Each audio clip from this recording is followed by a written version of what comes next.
Good morning, ako si Rosalie Portes, Tubong Bicol. Ito ako taong 2019. Masaya, malusog at may pangarap sa buhay.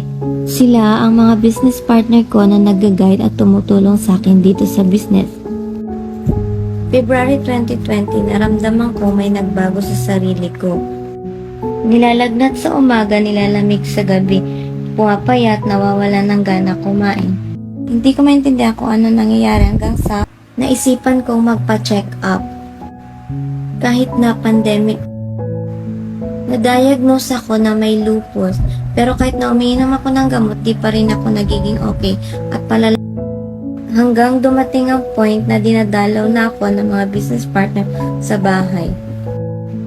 Papayat pa rin ako ng papayat hanggang sa naging 28 kilos na lamang po ako. Nahihirapan na rin po ako kasi hindi ko alam kung ano talaga nangyari sa akin. February 2021, nag-decide ako na umuwi ng province at doon magpagaling. Doon ako na-diagnose na may multiple path disease ako or TB of spine. Sinabi ng doktor ko na mag-take ako ng gamot for 18 months. Naalala ko, ba't di na lang yung mga supplements namin ang gamitin ko at ito ang mga yon. Kwento ko sa doktor ko yung mga supplements na meron ako. Pinakita ko rin sa kanya kung ano ang mga ito at in-approve niya na inumin ko raw ang mga ito.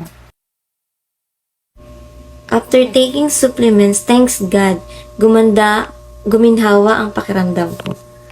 Nagsimula na akong nag-therapy para mas mapabilis ang recovery ko.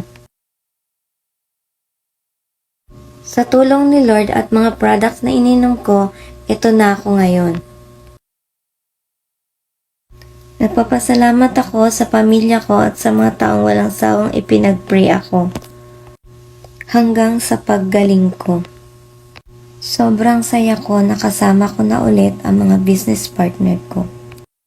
Sabi nga sa Luke 1:37, with God nothing is impossible. God bless everyone. Thank you.